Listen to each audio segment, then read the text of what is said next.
Hello and welcome to the Monday Show on the Everything is Black and White podcast. I'm your host, Andrew Musgrove, alongside Aaron Stokes. And coming up on this week's episode, we look back on Newcastle United's exit from the FA Cup at the hands of Manchester City.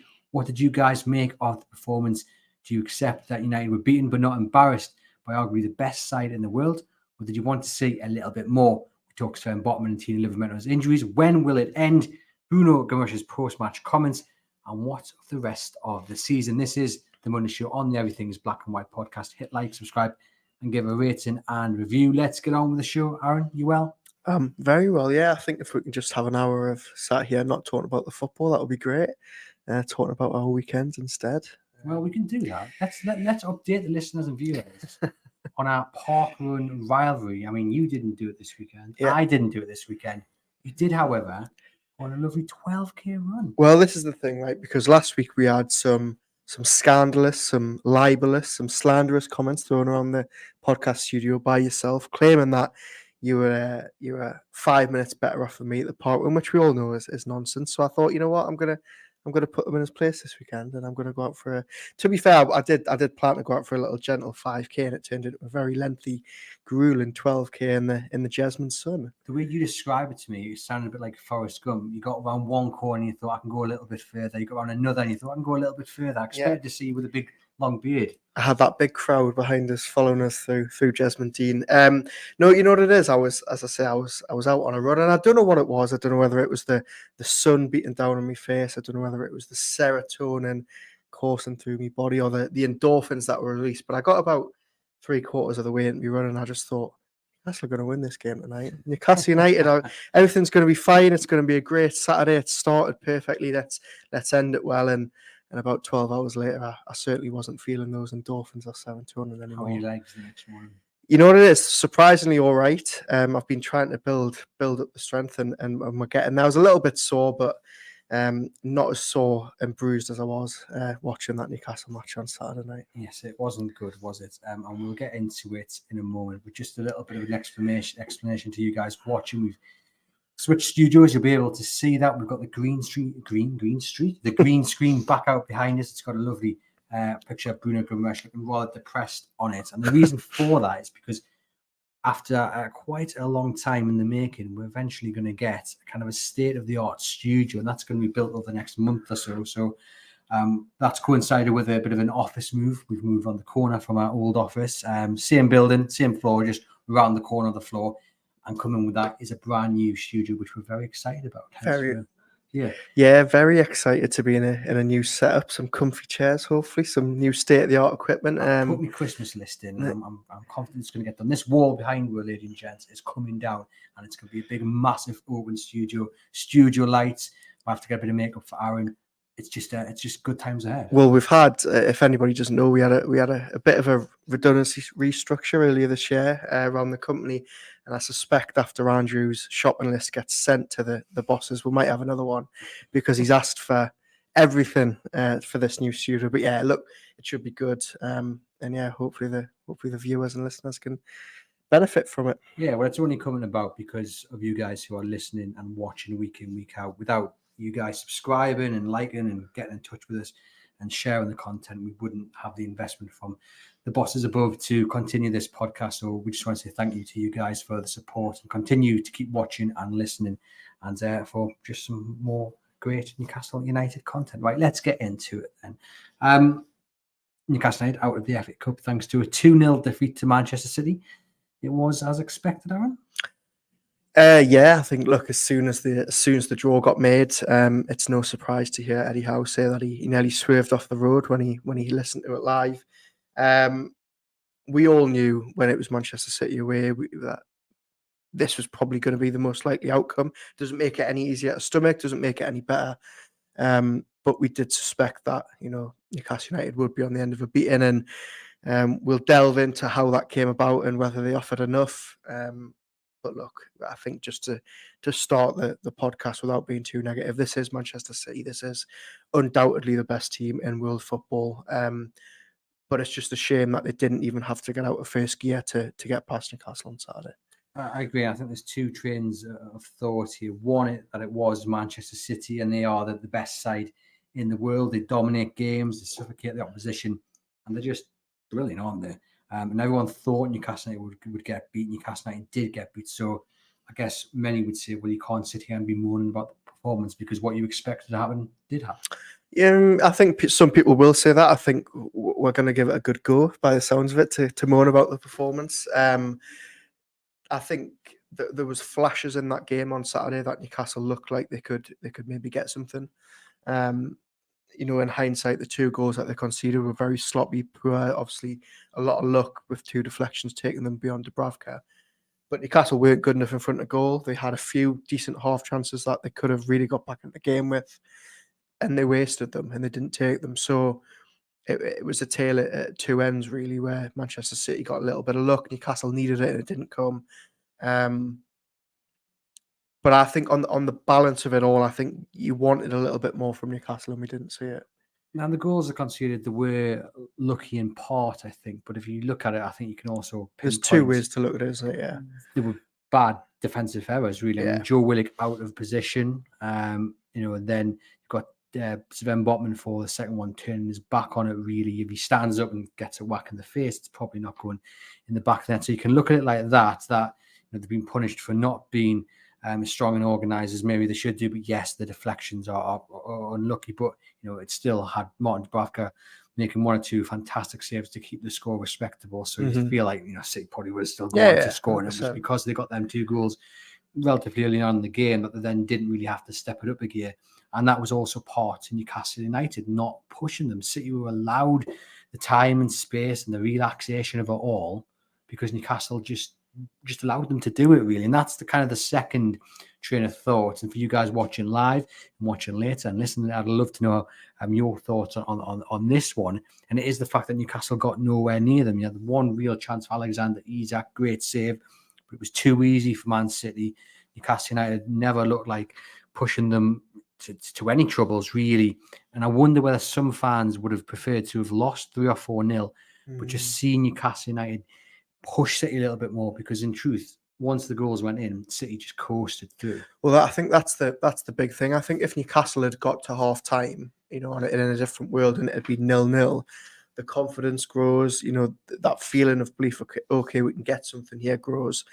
But instead, they had the wind taken out their sails pretty early. I think it was 30 minutes when Bernardo Silva scored. You get the second goal pretty soon after that, and you think, okay, now you've still got 2/3 of the game to go, and you've got an absolute mountain to climb. City, on the other hand, can think, they can just completely relax. They were keeping the ball with ease. They didn't need to do anything because they knew they were very, very comfortable. Now, I did think there was spells in the game after the goal when Newcastle did put it up to City a little bit. I think the 4 changes that he made did temporarily change things. And I know we'll talk about them more in detail. But on the balance of play, it was, they didn't really get anywhere near City. And I think one thing it just reminds everybody is that this gulf is still massive. Newcastle United did. It is, and it does. But part of me does sit here and just think it was a one-off game, 90 minutes of football, okay, potentially extra time penalties. But, there was nothing to gain other than going through. No goal difference. You weren't in for a point, but it felt like a league game. I know Eddie Howe's made the changes, and I'm fully supportive of that because I think that was the right thing to do. But just in terms of the way they set up with the ball, without the ball, to try and go at City, it felt very much like containment, and it felt like a league game. And in that instance, when it is a one-off game, for me, that's not the right approach. But just to play devil's advocate, if Newcastle had gone completely gung-ho and it wasn't containment, and they completely try to match City stride for stride, would we not be sitting here, or would some people not be sitting here saying, well, it was never going to work trying to go up against City like this? And when they get beat 5-0 and not 2-0, would people not be saying, it was a ridiculous tactic? Eddie Howe went in that game thinking, if we can play 5 at the back and really counter quickly on the break with Gordon and Isak. They did try to. I know they didn't, and it didn't come off, but you could definitely see in the early stages, Gordon and Isak were trying to get away, and it didn't come off. I don't think either of them really did too well. I think fans would be more forgiving if they've been, pumped 3 or 4-0, but they've actually tried to attack them and try to go at them, because it is just a one-off game. I mean, like you say, if it's the Premier League and you're getting beat 3 or 4-0 against Manchester City, that hits your goal difference, that hits your next game. But here, it is 90 minutes of football. If you do not win, you are going out of the competition. So in many ways, you've got nothing to lose by trying to be a bit more offensive, trying to attack them more, because you know City are going to have control. You know they're going to dominate you. They're going to pass it side. But They are going to pull the strings. And look, did the plan work? By the back counter? No, because Newcastle out of the cup. And I just think, could we've just seen a little bit more? I would have taken Newcastle conceding 2 or 3 more goals if Newcastle had just been a little bit more attacking. I don't agree with that. But we're sitting here, Newcastle out of the cup, and they've lost 2-0. What have we gained? But they would have been out the cup if they conceded 2 or 3 more goals. Yeah, bro. And losing 5-0. It would have been. Would you not want to sit here and say, "Oh, we've been hit by 3 or 4 goals, but at least we did something"? But you've got one moment of quality to talk about. But Newcastle had their chances. Let's not make it out like they parked the bus for 90 minutes and didn't get out their own half. They had really decent chances that on another day, if that Isak chance goes in, they're still at the game at 2-1. If they conceded 4 or 5 to Man City, they're out the game. I completely understand why Eddie Howe set up the way he did. And also, this is Manchester City at home. They haven't lost a game, at home in God knows how long. 38 games at home. This isn't a place where you can go and play gung-ho football and beat City at their own game. They're just an absolute machine. I mean, it feels like they are just a complete cheat code. Newcastle were in the game for the entirety of the game, really. If Dan Bernard, but they were though, because they weren't. But the goal. Listen. They were with the scoreline at 2-0. If Dan Byrne had taken a shot on the edge of the box, or Isak had scored that chance in the second half where he fluffed the touch, Newcastle United are still in the game. If they'd gone gung ho and they were 4-0 down by the hour mark, they're out of the game. So we can say City didn't get out of first gear, but Newcastle, rightly or wrongly, were still technically on paper in that game. They just didn't take their chances. I think when the few of them came. Dan Burn chance kind of just sums up where Newcastle United are. And, he's got the perfect opportunity to hit it, and he just doesn't. It's confidence, isn't it? Yeah, and that for me, that's the perfect summing up of Newcastle United. They're just dead on confidence. Yeah. But did you not feel it didn't feel like a cup game? It didn't. No, it didn't. And I know I'm saying this and I'm disagreeing. I don't think Newcastle offered enough at all. I would have loved to see them really go at City more. Because teams this season, I know we've just called City, a winning machine and they're unstoppable at home, but teams have put them under real pressure this season. They were quite poor against Liverpool just a week earlier. Villa have run them very close. Wolves have had decent games against them. Teams can exploit them, and Newcastle just didn't. So yeah, it didn't feel like a cup game though, and I do get your point about Newcastle going for it, but I actually think that they set it up quite well. They just couldn't implement what they wanted to do. I think they looked defeated before they even kicked off. In a way, I think because of the build-up, no one expected Newcastle United to get anything. Fans, pundits, it was all Man City are going to get through, and you just looked on the pitch, and it was that same issue of energy, intensity. Just it wasn't there. And of course, when you're playing a team like City, you're going to get punished for it. But I don't know. I had the sense as soon as Newcastle kicked off, City were going to win. It was a foregone conclusion. And for me, Newcastle United players just didn't look. They just didn't look like they believed in themselves. And I think that's what's missing is the belief. I think if this game would come last season, for instance, 18 months ago. You know what I mean? Last season was all about a sense of belief, what we can do. Yeah. This season, they're looking like a team who believes they're going to get beat. I think Eddie Howe mentioned it after the Chelsea game about conceding goals. That's a big concern. That is a big worry. And I think you can see it. They don't look confident in themselves. Do they look confident in the game plan? I'm not sure. They don't look confident like they can beat teams, especially the big teams. And last season, they had that confidence about them. And for me, right from the word go, there was only one win here, and I think you could see that in the faces of the players. I don't know if it was from minute one. I don't think I agree with that, but I think certainly when that first Bernardo Silva goal goes in and the way it goes in, and you think, okay, this is probably game over now. I think Newcastle, to have any chance of upsetting the odds, needed to really keep that game at 0-0 for as long as possible into the second half, if not get the first goal, because otherwise, the heads go down. And I think Newcastle, one of their problems on Saturday was when they did try to counter-attack and they had the ball and they had possession, I agree with you that they lacked real conviction. They didn't look like they were going to keep the ball. They looked frightened. They looked, worried. They looked like they were going to lose it, and it looked like it was panicked football. Whereas Manchester City regained the ball, and it's night and day. Manchester City know they can keep the ball for 5 minutes, and Newcastle will not get it back. Newcastle just don't have that belief, and I think it goes back to what we're saying about this season. This is a team that is dead on confidence. They can't put a run together. They're out of all the cups. They're facing a real scrap now to avoid a disaster of a season by not finishing in Europe. You've got players running on empty, players that really need a rest. You've got no real quality on the bench to bring it on.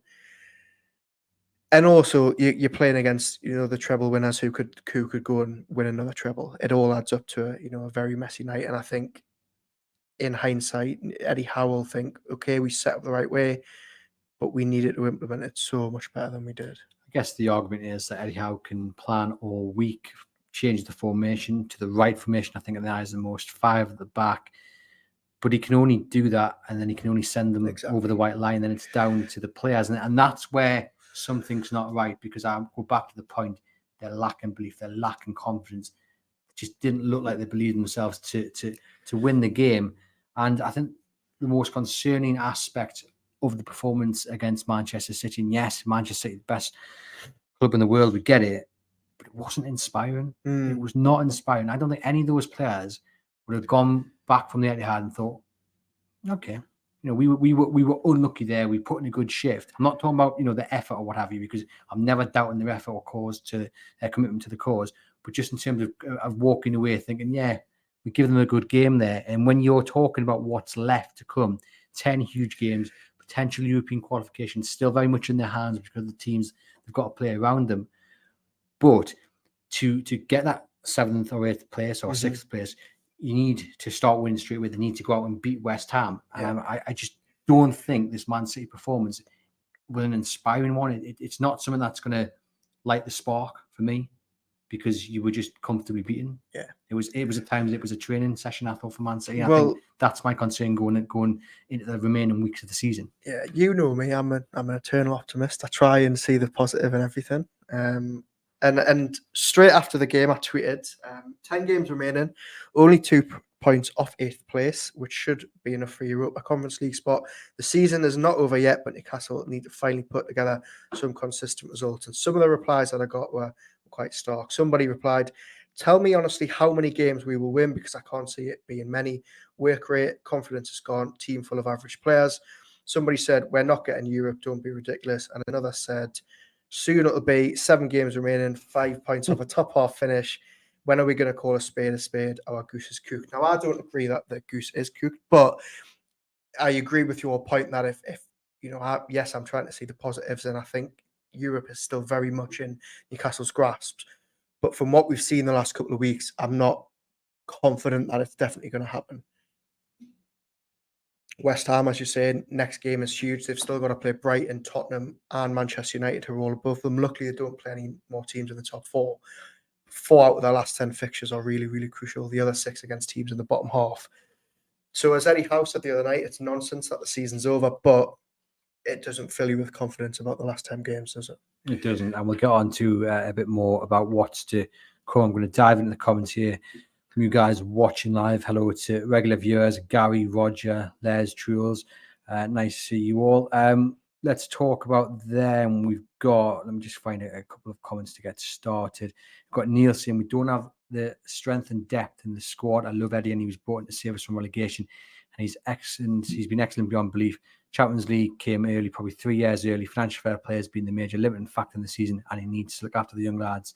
Dan Burn has been made a scapegoat by too many. Yeah, I don't think there's much wrong with that at all.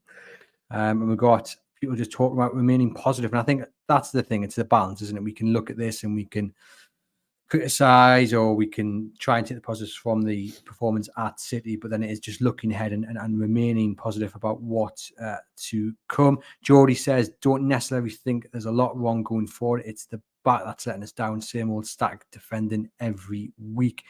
And we've got Billy saying, can I be a positive force in the room today?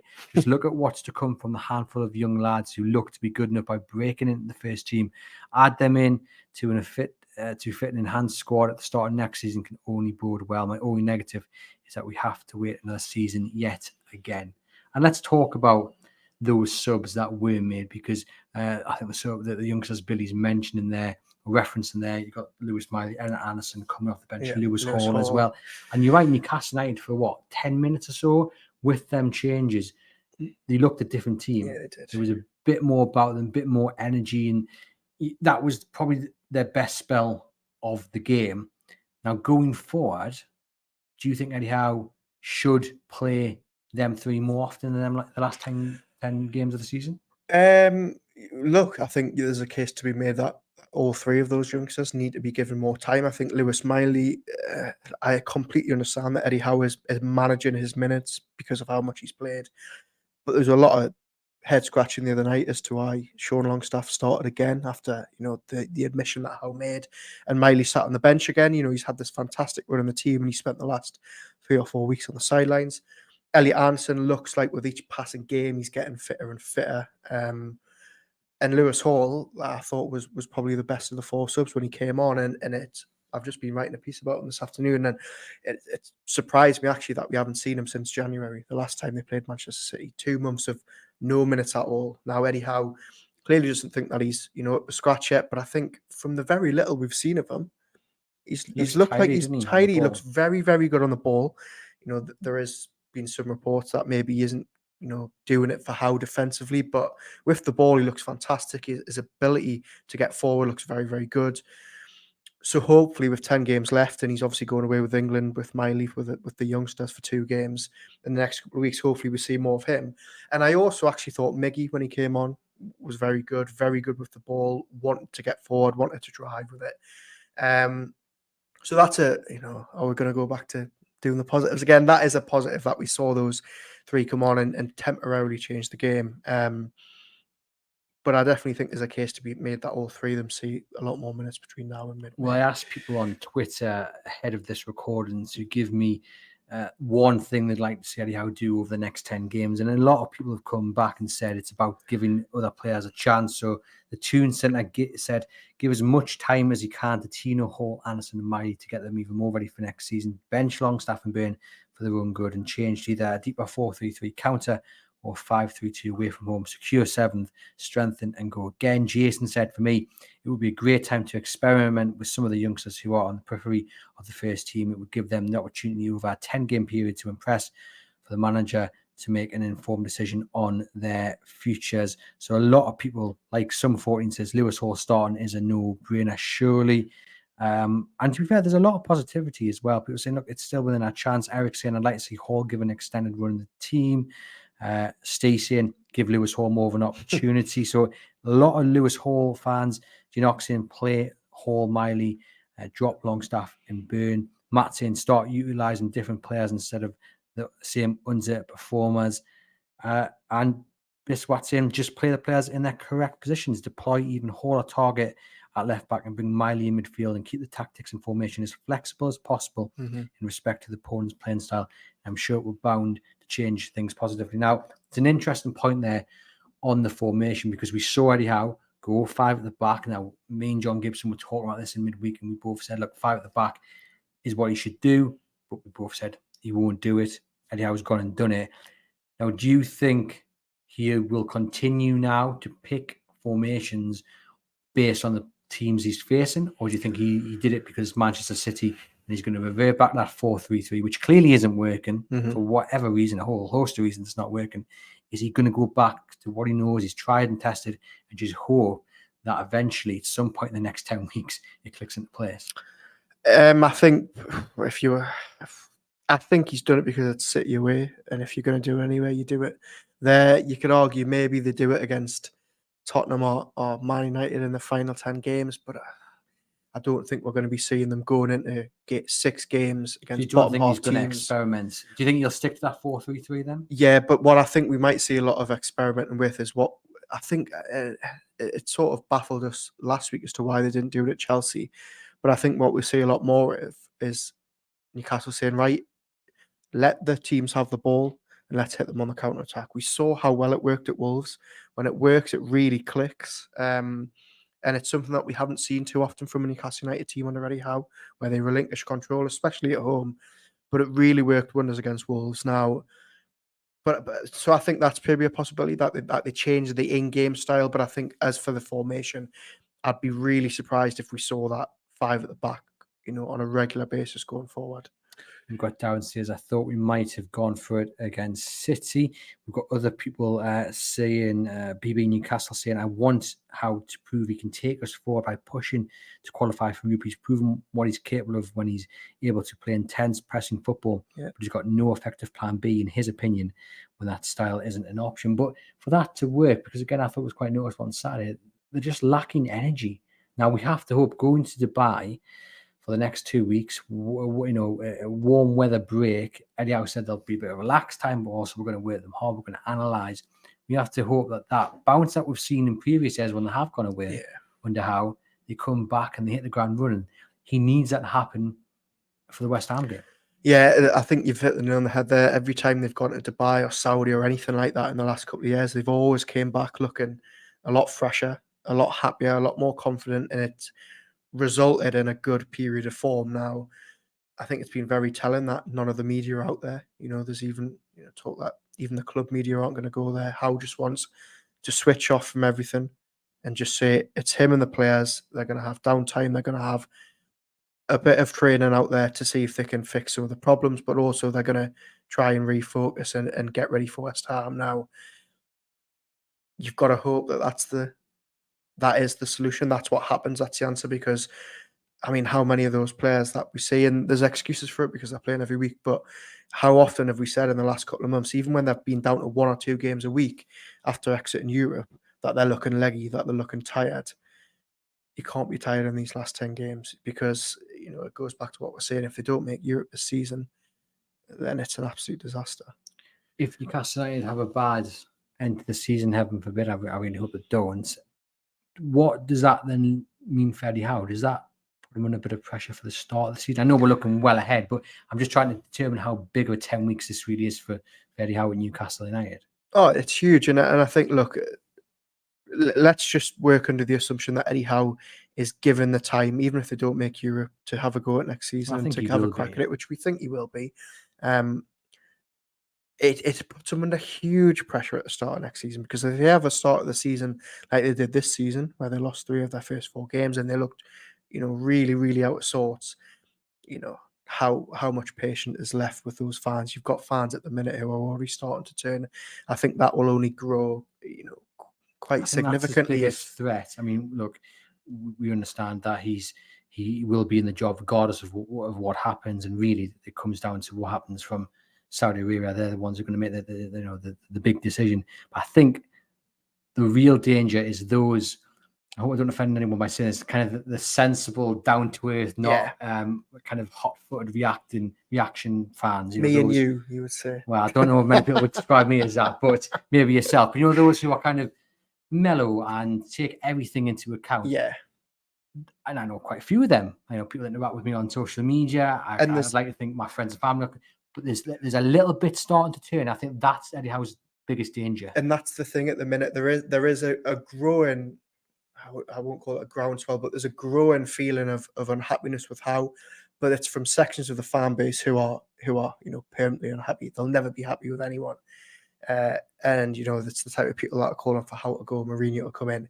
As you say, when you lose the middle of the road fans like that, then I think it starts to be a problem. Now, I don't think he'll lose all of them if they don't get Europe, but I think the amount of fans that he loses the support of if they don't make Europe this season grows a lot, and that just adds to the pressure next season. It's amazing that we're sitting here and things do feel rather down and gloomy, but it's in their hands. They are still so close in the race for Europe.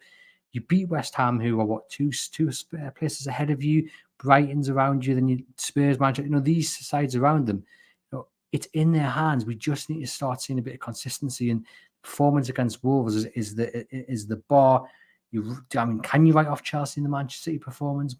I don't know, but it's there, and you have to actually praise the players and the staff for a fantastic job in one sense, given the injuries that they've had, that they're still within the shout of Europe. But Oh. then that's got to be the inspiration and motivation to actually, do you know what? We've come through some pretty choppy waters. Look where we are. We're getting players back. We're playing 1 game a week now.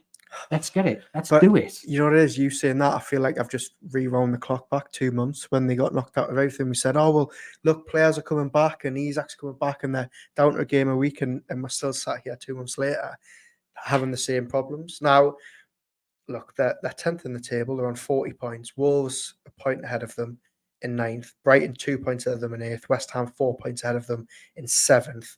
They're only 7 points off Manchester United as well in 6th. And they still have to play them.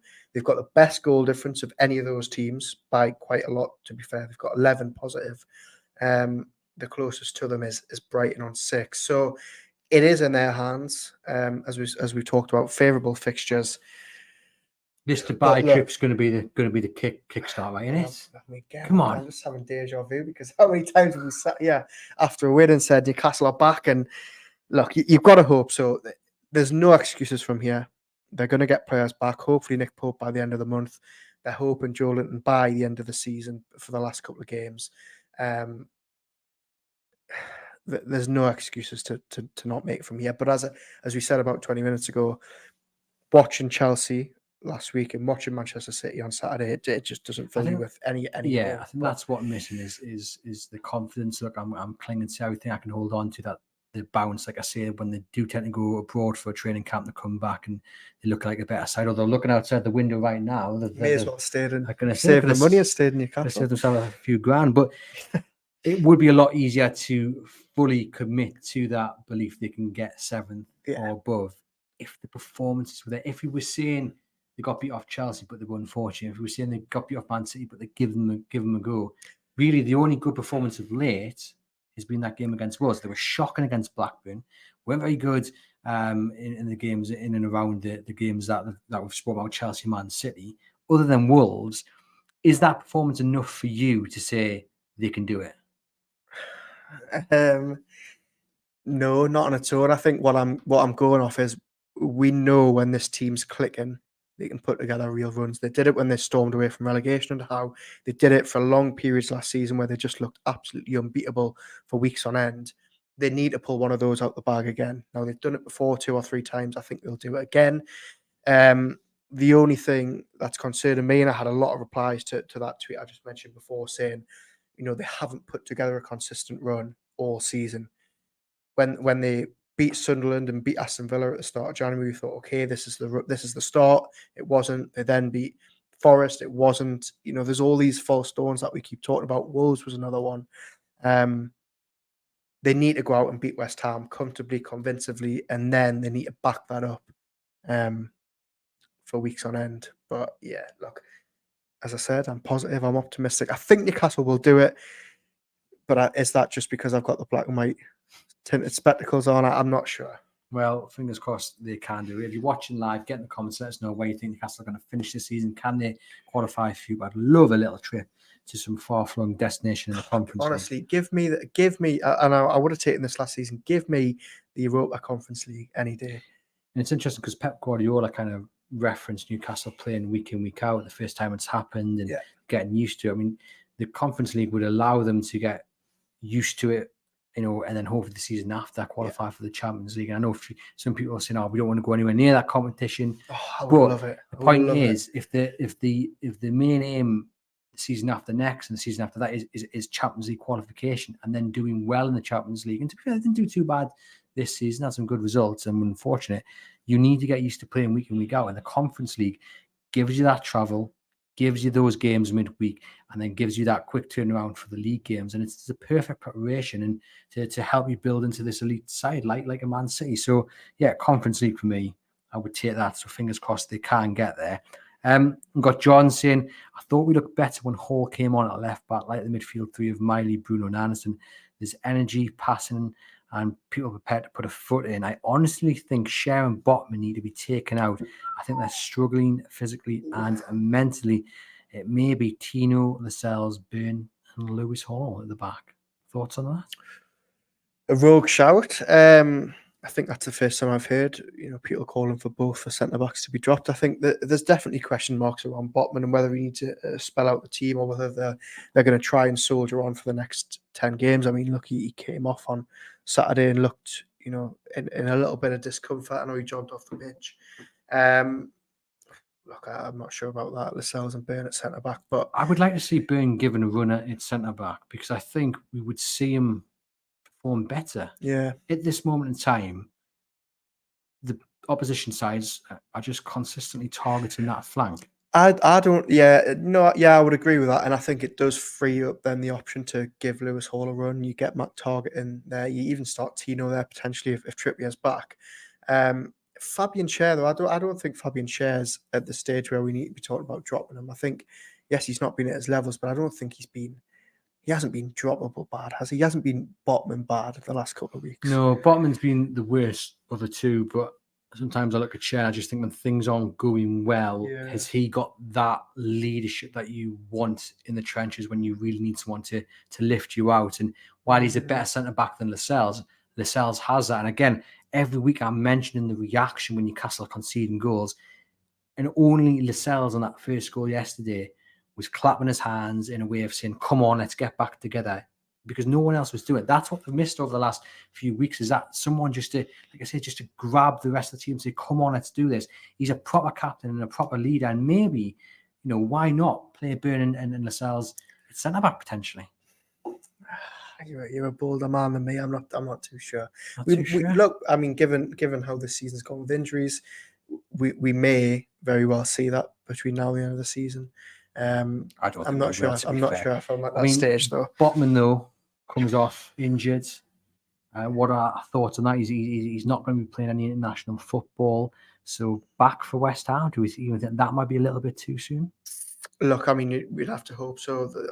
There wasn't a diagnosis over the weekend for Botman. I'm assuming they're going to assess it out there.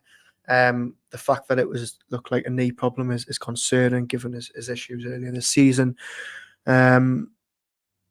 He's not looking right, is he? He hasn't looked right for weeks. I don't think he's looked right really since he came back, which is a real shame. And part of me thinks, you've got to look again at the fact that he played through that ACL injury at the very start and they didn't diagnose it, and how much damage has that done to him. And it's a shame really, because this is the first time I really talked about Sven Botman in this way. He's been absolutely rock solid for a good 18 months before the injury. He just doesn't look the same player, and I'm wondering whether if he does have to sit out another few weeks, that isn't maybe the worst thing in the world. And maybe it's one of those where you just sit him out for the rest of the season. Well, look, Eddie Howe took him out the firing line, didn't he, the other week, and said, look, he needs a week out. He dropped him at Blackburn, and with Lascelles in there and Byrne being able to play there, and Kraft coming back in, he's got options now, which he didn't have a couple of months ago, which is good. He's got options, and you just think, look, 10 games to go. Yes, there's a lot of play for, and yes, you've got defenders who wanted Sven Botman's level, but the form Sven Botman's in at the moment, they're probably better than Sven Botman, and just let him have 3 or 4 months off and be ready for pre-season, then just gradually get him back in, because you do worry that if that ACL isn't 100% healed, even if it's 95%, what is the point of risking someone who has got the potential to be one of the best centre-backs the Premier League's ever seen in the years to come? What's the point of risking him? Because you could just do more long-term damage. Sit him out until the start of next season. And there's an argument as well that if he has picked up another knee problem now, you say, right, we're gonna get him under the knife, we're gonna get him operated on, we're gonna fix whatever has been plaguing him properly, and he's going to be out for 3 months, but it doesn't matter because we know when he comes back, he's going to be fighting fit. There's talk that they're going to do that with Isak over the summer, and get him under the knife for a groin injury that's been keeping him out 3 or 4 times this season. Maybe. I think one thing it does underline, and I know we talk about it every week, but ahead of the summer, you've got to bring another centre-back for me. You've got to raise the quality so that when Botman's Schär do inevitably have spells out the team, and look, this is no slight on Byrne and Lascelles, but for a team that has ambitions of qualifying for the Champions League or the Europa League every year, they need another centre-back of Botman's quality to be able to push the others and raise the level, definitely. Well, we've got a question here from Geordie Too Good. and they say, looking ahead to the summer, what positions or targets do you think are the priority? Personally, he would like to see Rafinha on that right wing if it was possible. I think they probably do need someone who can play on the wing and improvement on Jacob Murphy. I thought it's done not too shabby over recent weeks. He's a man who loves to get the ball in the box, and that's what Newcastle United have been missing. He's not shy of a cross or two, but I think an upgrade on both him and Miguel Almiron is needed. I don't think the right wing is probably the number one priority for me. It's got to be a striker. You knew I was going to say it. It's got to be a striker. You're talking about Alexander Isak potentially going under the knife. You're just checking how long. Just checking how long it'd take. Yeah, about 40 minutes, and not bad. You're talking about Alexander Isak operation. Callum Wilson, goodness knows what the future holds for him. They need a top class striker to come in. I think is the number one priority for me. I think a number 6, despite Eddie Howe's protests, it's not a priority. I think it is. I think they need someone who can allow. Really? Yeah, I still think so. I think you need someone, a little ankle biter. But then, if they bring in a number 6, do they need to get rid of some midfielders? Surely, because that's a stacked midfield. You If could they sign a number 6, potentially sign. You could potentially send, Anderson or Miley out on loan to make sure they get first team football. Hey, a high-flying championship side for a season. A 17-year-old kid. I mean, look how Matty Longstaff burst onto the scene, and now he's over in Toronto. I know he had a bad injury, but this is the point. Let's be quite frank. Even if they didn't go out and sign a number 6, Joe Linton and Tonali coming back, you're still behind. You still got Anderson and Miley potentially behind Longstaff, Bruno. Well, this is what I mean. If they then sign a number 6 in the summer, that midfield becomes very, very, very bad. I think Longstaff's probably the one most expendable there out of all the midfielders that they've got. But I do think I'd like to see number 6. And yeah, I wouldn't be against sending Miley out on loan to a championship side or a lower Premier League side with guaranteed first team football. Get that written in the contract. He needs to play X amount of minutes, because I think you'd benefit from that. If you can't guarantee him a starting place next season, which he's not going to get one. He's not even guaranteed one now because of the return of Joe Willock. So yeah, bring in a new midfielder in and send one of the youngsters out on loan. Potentially get rid of Longstaff. So is that your priority? Number 6 or a right winger? No, it's a striker for me. Striker for me is the priority. I can understand the centre back argument. I still wouldn't be against a left back coming in, a world class left back. I think a left back's got to be very, very high on the list. Like top for me, probably. No, we'll go second, because I would really like a real good upgrade at right midfield. I think they need a winger. I think they've been crying out for one since the takeover. You've seen what they've did on the other flank with Anthony Gordon, and now they've obviously got Barnes in behind him. I think for me, it's a right winger. I think second, it's a left back. And I think third, it is a centre back. You will do anything. Fourth is a striker. Fourth is a striker. If Callum Wilson goes, then I think the striker jumps up significantly to the top 2. And then I think fifth on my list is a centre midfielder. Sixth is a goalkeeper. And seventh is a couple of really good wonder kids who we can just. We've got Minter coming back. Could he potentially be the upgrade on the wing? Potentially, yeah. Look, he's had a really hit and miss spell in Holland, and at the start of the season, he was really struggling to get game time. He was really struggling with criticism in the press. Really seems to have turned a corner since the African Cup of Nations. He's playing regularly, he's scoring. He's got a great assist the other day. Feyenoord are trying to keep him next season, which I don't think it would be the worst thing in the world. So yeah, look, I think Eddie Howe will definitely want to have a look at him over the summer. Is he ready yet to be an upgrade at right midfield? No, but I think he's doing no wrong at a decent level. He could easily come and be a squad player. They need a real world-class right midfielder and a world-class left back for me. That's the two they need. Syriac says, lol, listening as you list a shopping list like fantasy football, we'd be lucky to get 2 in the sorry, summer. Can I just say, when I know I've just reeled off 7 positions that I want, but that was just my order. I don't think Newcastle are going to get 7. I think if we limit it to 2 or 3, I think we need right midfield, left back, centre back. Okay, we've got Roger saying maybe top priority for me is the striker that has not got a dodgy injury record. A lot of people agreeing with the suggestion that maybe Sven Botman could be rested now and saved for the rest of the season. And we mentioned there Sean Longstaff. Time to take him out of the team for West Ham and beyond. I mean, Eddie Howe said he's been playing with injections and what have you. He didn't have the options to rest him. He had the options on Saturday, didn't rest him, taking him off. I think it was about an hour mark by the time he reached 10 mentions on Guy Mowbray's commentary on West Ham because he was just not in the game. Newcastle didn't lose because of him. But point being, he's had a pretty poor 6 weeks, you would argue. Is it now time? He's been even longer. And the rest. Now time to give Miley Anderson the chance to show why they could be ahead of Longstaff? Yeah, I think so. As you say, I think, look, for how good he was last season, it's been a real drop-off. And even before Eddie Howe, came out and said that last week, you had a feeling that Longstaff had been playing through something. He obviously came back very soon from a foot injury at the start of the season, and you always wondered whether that was still plaguing him. Surprised that he hasn't been given a rest the last couple of weeks. He continues, but I know he didn't play 90 at the weekend, but he's played 90 minutes after 90 minutes after 90 minutes. You've got options there ready. Whether Anderson's fit or not, we don't know. To play 90 minutes, Lewis Miley certainly is. Get him back in the team ASAP, definitely. And the other question I want to ask you was, obviously they played 5 at the back. Jacob Murphy was the wing back that started. Didn't do too bad of a job. But when you've got Emil Kraft on the why not use Emil Kraft instead of Jacob Murphy? Is that too defensive? At least with Murphy, do you know you're going to get someone up the pitch? And look, I'm not saying Kraft wouldn't have been a good option, but I think at least with Murphy, as we've already touched on, he's going to offer you a lot. He offered a few decent balls at the box the other day, as he has done for the last couple of weeks. I think he was the smart option. There was a couple of times defensively where he looked a little bit out of position, and Lascelles kept having to marshal him back into where he should have been. But I think with what Newcastle were trying to do, having him at right back, knowing what he can do going forward, I wasn't against that at all. Just breaking now, Nottingham Forest have been docked 4 points for breaching Premier League profit and sustainability rules. Wow, so that's a big bit of breaking news.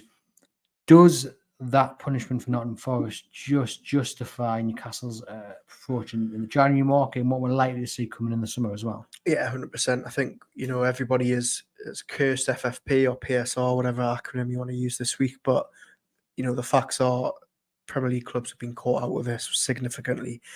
Whether it's right or wrong to fine clubs and punish them mid-season when there's still appeals going on, and what they've done with Everton is quite frankly ridiculous. But taking that all away from it, in our personal opinion, the facts are, Newcastle could quite easily, given their big influx of money and lack of sponsorship deals from the Mike Ashley era, being caught out with this and overspending.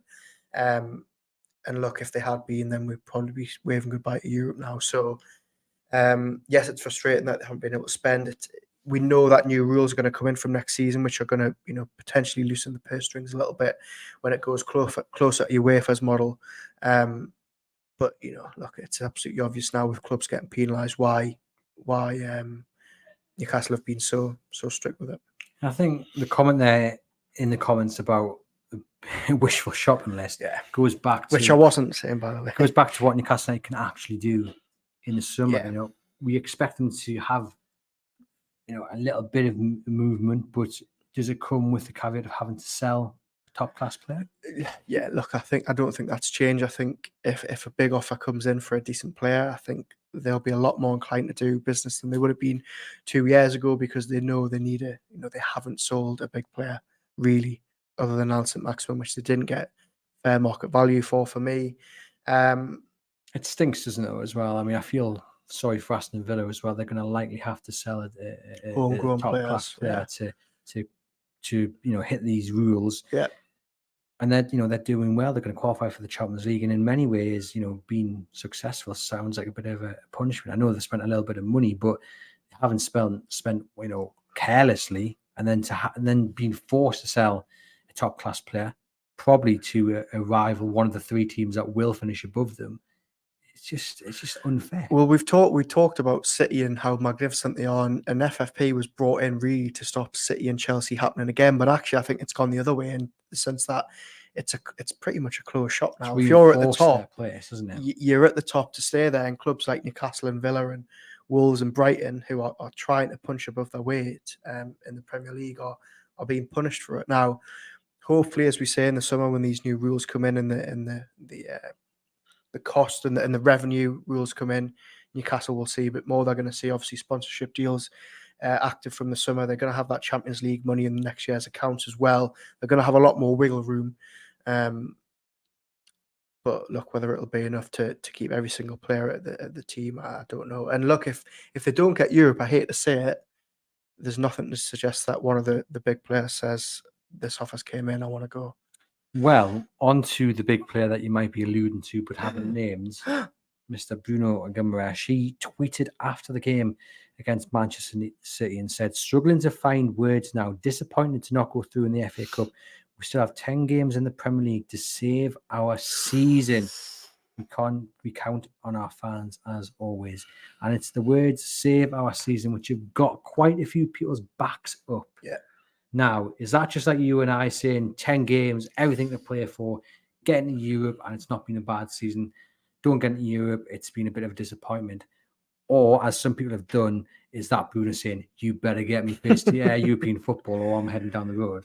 Look, I mean, I think I used the same phrase, save our season, in a headline over the weekend. So maybe, look, it is the truth. You know, they do generally have to save the season in the next 10 games. But when you hear it from a player who is likely to have a lot of offers in the summer, if Newcastle make Europe or not, then look, it's difficult with Bruno, isn't it? Because he's clearly very settled at the club. He signed a new contract. He's on a lot of money. He clearly loves Newcastle. I don't think there's any denying that. But this is a footballer who, in his very first interview, while Newcastle United were 19th in the Premier League or 18th in the Premier League, said, I want to play in the Champions League and win the Champions League. This is not a player who wants to be finishing 9th or 10th in the Premier League. And if Manchester City, who clearly like him, if PSG, if Real Madrid, if Barcelona come knocking, is that love for Newcastle and the project and Eddie Howe and the fans enough to keep him? I'm not sure. Pep continually talking about him doesn't help things at all. But it was interesting. You watched the Man City game and Guy Mowbray on commentary pointing out that when you see, so it was Danny Murphy actually pointing out, everyone's favourite pundit, talking about the difference between Rodri and Bruno Guimaraes. You know, we all see Bruno as this fantastic player, probably the best player Newcastle United have got, but then they go up against someone like Rodri and it's just different levels. Did you agree with that analysis? Yeah, and look, this is no slight on Bruno. I absolutely love him. Everybody loves him. There's a good reason he is one of Newcastle United's best, but it goes back to the goal. If you are playing against a defensive midfielder who is probably he is the best holding midfielder in world football. I mean, what's the stat now? I don't think he's lost a game for City in something like 370 days. He is an absolute machine of a footballer. He's brilliant. He reminds me so much of Busquets in the sense that he was just so calm on the ball. He's had a goals to his game this season. And look, I mean, look at the likes of Matheus Nunes, Calvin Phillips, good players who Manchester City spent a lot of money on, and they cannot get anywhere near this team because you've got Kovacic, Rodri, De Bruyne, who didn't even play on Saturday. It didn't matter. This Manchester City team is just an absolute joke, really. And when, we've spoken about Newcastle subs coming off the bench and doing well, but these are young kids and academy projects and everything. Manchester City can turn to Grealish and on the bench. It's just a completely different playing field, isn't it? A lot of people are clinging to hope though, that Bruno can look around and say, right, look what we did last season with a full roster of the squad. Yeah. Top 4 football, qualify for the Champions League. This year we've had injury after injury. We've had a banter Denari who'd be lined up alongside of me. Yeah. That he will look upon what's happened this season and go, okay, this isn't the real Newcastle United. Next season we can have another go. I'll stay because we've been unlucky. But do you buy that? Do you subscribe to that? Yeah, to a degree, yes. And I don't think it's going to be this thing that Newcastle suddenly miss out on Europe one season and you're going to have Isaac and Botman and Bruno all leaving. I think football's not like Football Manager, isn't it? As somebody's just pointing out to me in the comments, I think they will give it a go and stick it out. But I think, should that become 2 seasons without Europe, or dare I say 3 seasons without Europe, suddenly then you can't attract these players in the first place because someone like Sandro Tonali, or a player of that quality from Europe, is going to be going, well, hang on, this is a Newcastle United who have got all this money, but they can't finish in the top 7. Why am I going to go there realistically? Well, I guess the same question applies to the ownership as well, because when the chairman came over and did the interview and he said, I want to be number 1, they're far from that. Let's be fair though, 2 quarterfinals. Champions League, beating the likes of PSG. Oh, But you put your face. yeah, because look, if I'm Yasser Al-Rumayyan and I'm hearing that, I'm thinking, well, That's not number what's one. that? Champions League group stage exit and 2 But quarter-final my exits. point being, like, does he look at this season and think, okay, they've been really unlucky with injuries, and that gives Howe a little bit of time. We're not going to get rid of Eddie Howe because he's not qualified for Europe. Look, if this had been a season where they didn't have any injury problems, they lost 6 out of 6 games in the Champions League, they, got beat off Sunderland, they didn't get through to the quarterfinals against City, and they were still 10th in the league, we'd all be sat here saying very different. We know the injuries. We know that they've actually been very unlucky with the cup draws. The Champions League, they give it a good go. But if this next season, and they don't have these excuses and they're still doing the same, I think Howe goes. I think you lose some big players and you can't attract them. I know this is all of a sudden doom and gloom, but that's the reality and that's the pressure that Newcastle are under now. They've achieved so much last season. They've got all this backing behind them. The eyes of the world are on them. The owners are absolutely ruthless. You need to get it right. Fingers crossed they can do. Syriac says, who says we don't make Europe? 2 home games, 6 points will look a lot different. Well, fingers crossed they can beat West Ham and Everton. 2 big games coming up on the horizon. The end of this month and start of next month. Right, time for some trivia? Yeah. Are you ready? Alexander Isak, what number does he wear? Number 14. So I want you all the way back to the year that I was born, 1991, 1992, to name those who've worn the number 14 shirt. Some good players in here. Can I just ask, sorry, while I buy myself some thinking time here, there's usually sort of a theme on the trivia every week. What was the reason for this question? Because everyone talking about that one chance. Because he should have scored, and that was just that sprung into my mind. And if you guys have enjoyed the trivia, I'm actually going to cut up all the trivia that we've done over the last year or so, piece it together, and there'll be a special episode during this international break, which you can listen to and get your pen and paper out and see if you can do better than Aaron, which quite frankly isn't really that hard to do. But come on. I tell you what, I'm struggling here, but I'll go for a couple that came to my head straight away. We'll start with David Ginola. Yeah. We'll go for Charles and Zogbia wore it, didn't he? Or was Charles, that 16? No. Charles and Zogbia. 04, 05 to 08, 09. Do you want some help? Yeah, give me a couple of clues. This man hang on. I'll give you a couple of clues for the older ones. Yeah, okay. I think Jack Colback wore 14. Yeah, he did. This man was the original over the wall. Forget Trippier. Forget Ryan Taylor. This man was the original one over the wall. Now a taxi driver in his native Dublin. Don't know. We've had a namesake as well. Someone else played centre back with his surname, Liam O'Brien. Then we had the killer the season after. Brian Kilcline. Then we had, I'll just give you. We had Alex Matthew, and then we had David Ginola. Then the man who replaced David Ginola wearing number 14 didn't seem to be a big fan of advertising hoardings. Timur Katsbaya. Then we had a left back who Newcastle signed from Sheffield United. The same surname as a prolific striker in the late 80s, early 90s in Newcastle, wore the number 9 shirt. First name is the surname of a certain superhero who dresses in black. There's a lot of clues going on. Wayne Quinn. Yeah, no, you threw me off for those clues. Then we've got a brother. 2 brothers played for Newcastle United in defence. Scotsman. Caldwell. Which one? Gary, yeah. Then we have a South American midfielder who wasn't too bad, actually. Wasn't too bad at all. First name, the same name as one of the finest ever players to ever play the beautiful game. Gavilan, look at that. Then we had Acuna, but then I went for Gavilan. Then we had a former Leeds United striker who came in on loan. Not from Leeds United, I don't think. Well, it might have been from Leeds United. I'm pretty sure he played for Sunderland as well. He did play for Sunderland, then he moved to Leeds. Then he had a horrendous injury. No. Newcastle United have got 5 of these on the quayside. That is the greatest thing you will ever get. Michael Bridges. Yeah, sorry. There we go. Charles Nzogbia, a left back who played for Chelsea, came on loan. Van Aanholt. And then Mr. Versatile. Anita? No. Centre mid, left back, right back, centre back, former Wigan man. Um, If you're on the edge of the seat, you might say you're. what? Or if you knock someone up, when someone passes away, they say you've knocked them off there. There we go. French striker who. I knew this one like Remy. Right, and then a winger signed from Manchester United.